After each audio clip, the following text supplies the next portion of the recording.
I'm so excited to be here today, you guys. And it's interesting, I've been a clinical hypnotherapist and done my life coaching work for probably over 40 years or so, using different modalities. And it was most recently that I was speaking with Corinne and Werner, and they're like, "You've never really talked about your hypnotherapy work." I'm like, okay, here we go. So let's talk about the power of your beliefs. So you've all heard that you are what you believe, your thoughts are powerful, you create your reality through your thinking, right? Have you all heard that? Right. So what does this all mean? You know, you might say, well, if my beliefs create my reality, well, gee, I'll just change my beliefs. Have you ever tried that? Okay, so you know what I'm talking about. So on a conscious level, you make a decision to change some of these beliefs and habits, and initially you might experience some success, right? I've done that where I'm going, this is it, I'm not eating any chocolate anymore, that's it, too much, I'm done. And I'm good for about a week until somebody's waving some good dark chocolate in front of me and it's like, okay. So you might have some success for a short period of time. But if you don't go into the subconscious mind, where all the beliefs, all the behaviors, all the patterns, all of those things are stored, you're only going to change those behaviors and patterns for a short period of time. So you have to get into the subconscious mind to do the real work. So I'll give you some examples. So I talked about, chocolate, that's my confession to you guys. You decide that you want to stop eating sugar. You decide that you want to stop doing something that just is no good for you anymore, right? And then we're talking here, you're saying, yes, I got this, I'm going to change this habit. We go into the social hall, and there's all that stuff staring you right in the face. What do? You go for it, right? 99% of the time, that's what happens. So this happens whenever we're trying to change a habit, a behavior, or belief without going into the filing system. I like to refer to this as a hard drive or a filing room. But some of the younger people remind me that there's no such thing anymore. There's not a filing room. Back in the day, I used to work in offices and I had to file things, right? Now it's the hard drive. So our subconscious mind, or that hard drive, is taking in information from the moment of birth. And depending on what you believe, even before that, they're now proving that what parents are talking about, what people are saying around a pregnant mother, that the child is picking up that information. And they're scientifically proving that now. So if Werner would like to, I have a model I want to share with you guys. I'm very visual, and so I think this would help you understand what is actually happening in the conscious and subconscious mind. So 1, 2, 3. If I do this, will it come down? Yes, it did. Thank you. Coming down. Oh, you mean I couldn't just point and make it have them? Okay. Okay. Thank you.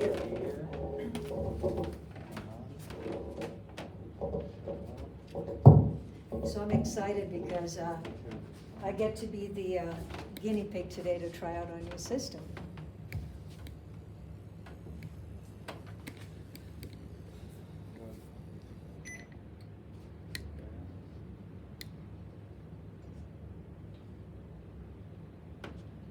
So while we're doing this now, are there a lot of thoughts going through your mind? Right? Yes, right? Exactly. So we're going to talk about exactly that in just a moment. Is it coming? There you go. Okay. So while Werner's pulling that up, I'm going to skip and go down to some studies that have been done.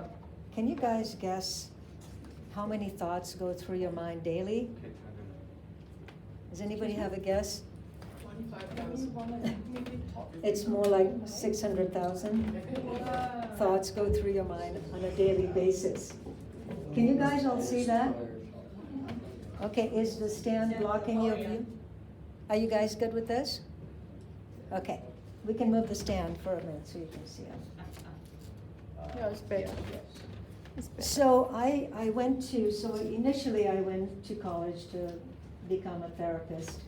And then I went to school for about 1.5 to 2 years to actually get into the study of clinical hypnotherapy. I was just fascinated with how people went to therapy for 2 or 3 years, and sometimes within 6 months or less, doing some clinical hypnotherapy work, they were able to move through some of their issues and challenges, right? And again, that's because they were going into the subconscious mind where everything is stored and changing it at that level. So as you can see, the conscious mind is about 10%, right? 10% of our mind. It analyzes, thinks, and plans, and also short-term memory is in the conscious mind. Now, years ago, almost 30-something years ago, when I was in school, they had a percentage for the critical mind, which they called a filter. So I don't see it in this particular chart.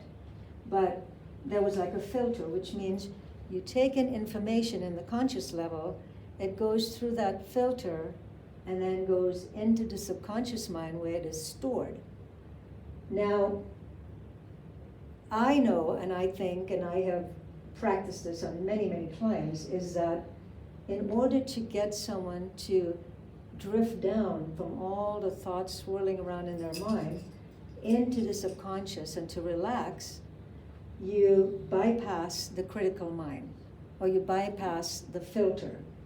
And so I'll give you guys a little example at the end as to how that happens.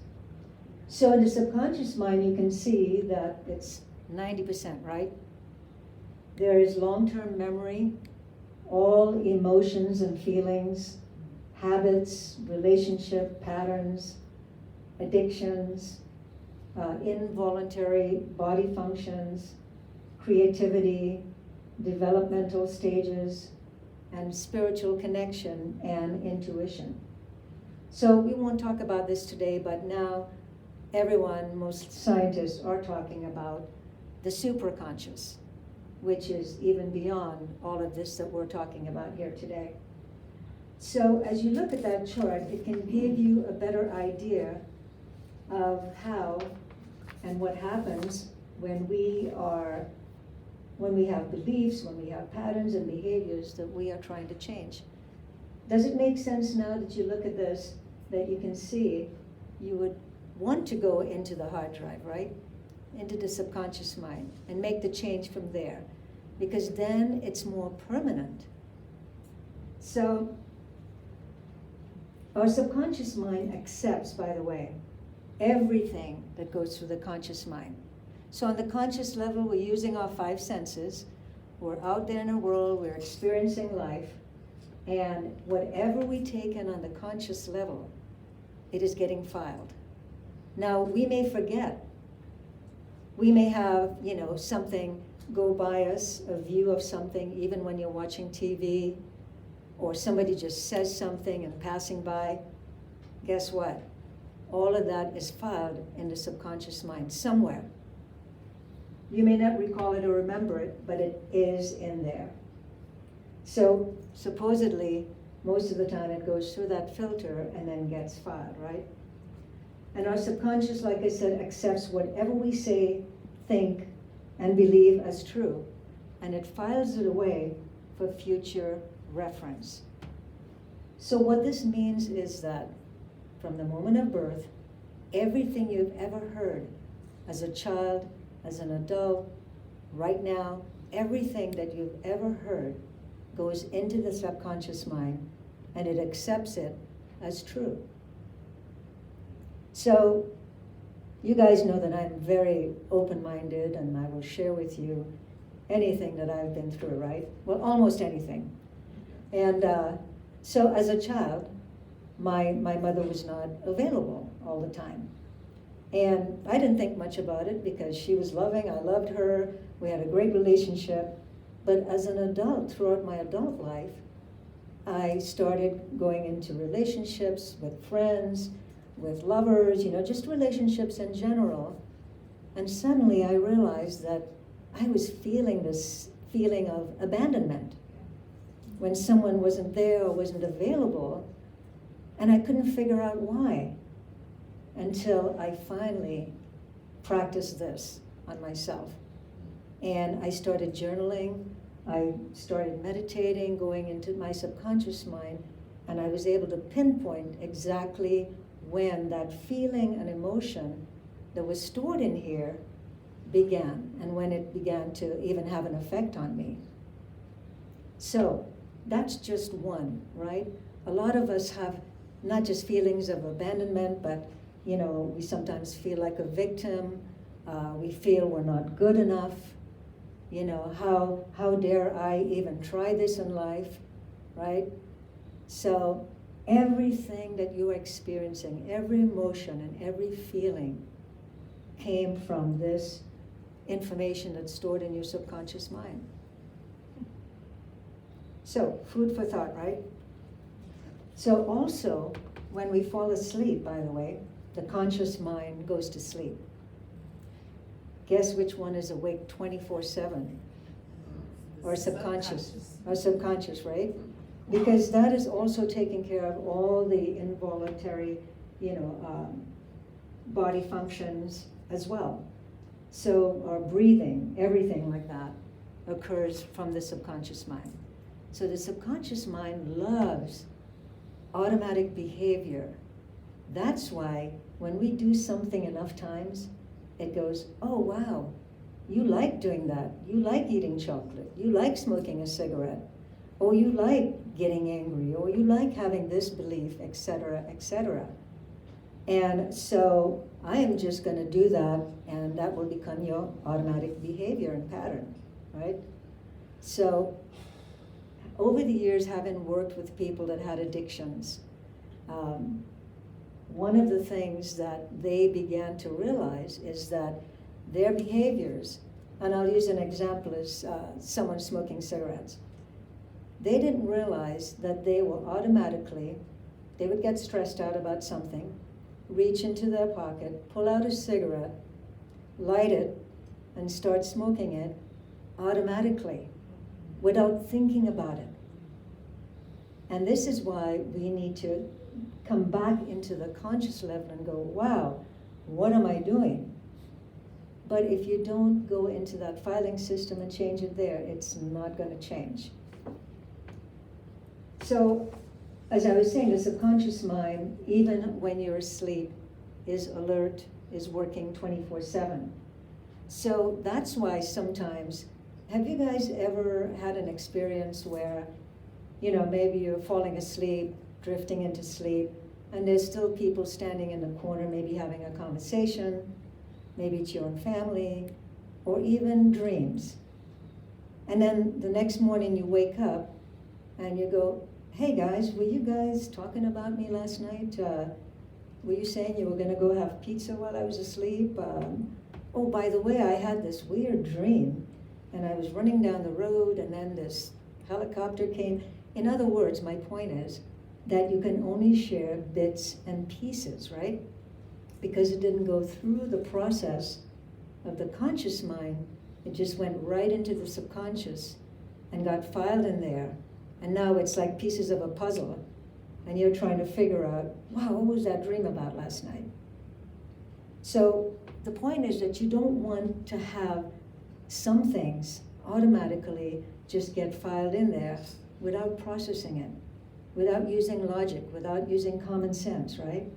And then you get to choose. Wow, this feels good. This is a good behavior. I'm going to file that in the hard drive. No, that doesn't feel good. I don't want that. So you can make the decision if you're in awareness of what is going into the subconscious. But I'm here to tell you that as children, we don't think about that. We just hear what our parents are saying. We hear what the people around us are saying, and it gets filed in there. Okay. So I already talked to you about, believing that because information and dreams don't get past the conscious mind, it gets filed in there into these little, bits and pieces of information. So as you can see, the best way to change anything is to go into subconscious mind.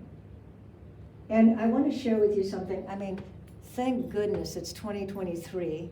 And when people ask me about hypnotherapy, they don't say, oh, by the way, are you going to do this to me and, make me bark like a dog? You're only going to bark like a dog if you want to. So as a matter of fact, I'll explain that to you. So I don't do stage hypnosis. But the reason that works, and it does work, is because the person will say, anyone in the audience would like to volunteer to come up here, and whoever raises their hands, it means that they are already open, that they are suggestible. And so that person is going to hear and do everything that the person is directing them to. So no, the work that I do, I work with doctors, I've worked with patients who are going into surgery, and just over the years, working with people to help change some of these feelings and emotions and beliefs that affect us.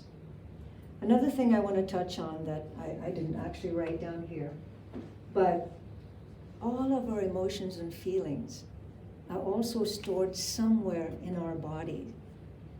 And that's why, even though it's stored in the subconscious mind, we might have gut issues, we might have back pain, we might have some discomfort in our bodies.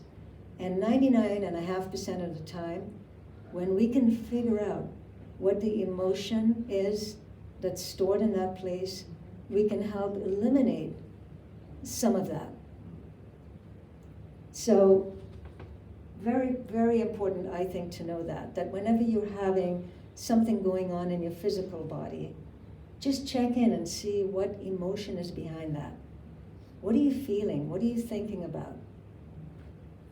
So just a little food for thought there. As I said, the spiritual connection and intuition also comes from that part of our mind. And again, they're now said that the superconscious takes us even further into that spiritual realm. So I know you guys have heard Deepak Chopra and others came up with the idea of if you want to change a habit or create a new habit, you do it 21 times, right? In other words, right, at least 21 times. Sometimes maybe more, depending, right? But I always tell people, when you want to get physically fit, do you go to the gym once? Do you run around the block one time? No, right? It's something that you have to do consistently. And after a while, what happens is, like, I've been working out my whole life. I exercise all the time. I meditate every day. I try to eat well, so I try to follow all that guidance, right? But it didn't happen overnight. I just made a decision that this is the path I wanted to take, and so I started exercising, meditating, and paying attention to what I put in, into my body. And the reason I'm sharing that with you is that it was a struggle at first. The first time I sat down and said, okay, I'm going to meditate, I'm going to drop into my subconscious, into my heart center, I'm going to change some of the stuff that I've been dealing with forever. Nothing happened. I mean, there was those 600,000 thoughts swirling around in my head, right? But I sat down the next day and I had a timer for 5 minutes. And I said, okay, I'm going to do this again. And I did that continuously, and all of a sudden, I sat down one day and I just dropped into that stillness, into that meditative state, and I was able to give myself some suggestions that helped me change some things I wanted to change. The point is, you have to be consistent. You have to be persistent. So the other thing that I tell my clients is that, okay, great. Now that we've figured out where all of this stuff comes from, all these habits and behaviors and things you're trying to change, all these beliefs you no longer want. Now that we've got that figured out, you don't get to go home and just say, okay, I'm good now. Now you get to take action, right? So, understanding, knowing something, acknowledging something, and then taking the right action is what makes the change. Okay, I want to share a couple of things, and I'm going to read, there's a handout that I put together so that you guys can hopefully use this as a reminder. Yeah, we can pull it up. Okay. Sure. Yeah, thank you. Was that helpful, you guys, to be able to look at this? Oh, yeah. Yes. Made sense, right? Now you know what's going on when you're having all these thoughts every day and where it's going. So while Corinne is handing out the handout, if you will, I wanted to make a suggestion that one of the things I found very, very powerful in being able to make some of these changes is adding something physical to the intention. So for instance, one of the things I suggest with my clients is to wear a rubber band on their wrist. And that throughout the day, if they find themselves having that negative belief, or they're wanting to do the same old habit that they're trying to change, to snap the band and say, I don't do this anymore. Just snap the band and say, I don't do this anymore. And I guarantee you, when you add that physical thing with the intention, you'll make the change. Another easy one that I suggest is that, every time you want to reach for that sugar or whatever it is you're deciding you want to give up, grab a bottle of water and drink. And if you do that 21 times, all of a sudden you won't even care about the old habit and pattern and behavior. So, are we moving this back? Yes. Okay.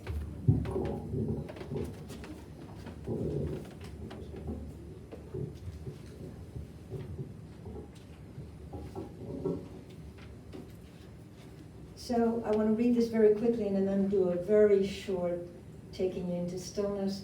I promise not to do anything like this and make you do anything you don't want to do. Now if you bark like a dog, if you stand up and dance, it's on you, not me. So some tools to help you change your programming. The best way to begin to change is to just ask your subconscious mind, are you willing to help me? Once you receive an affirmative response, then ask, please give me advice that will be helpful to me. So I'll share something personal with you guys. One of the things I do, and it works, is whenever I have old thoughts and patterns and behaviors coming up, I just say, stop.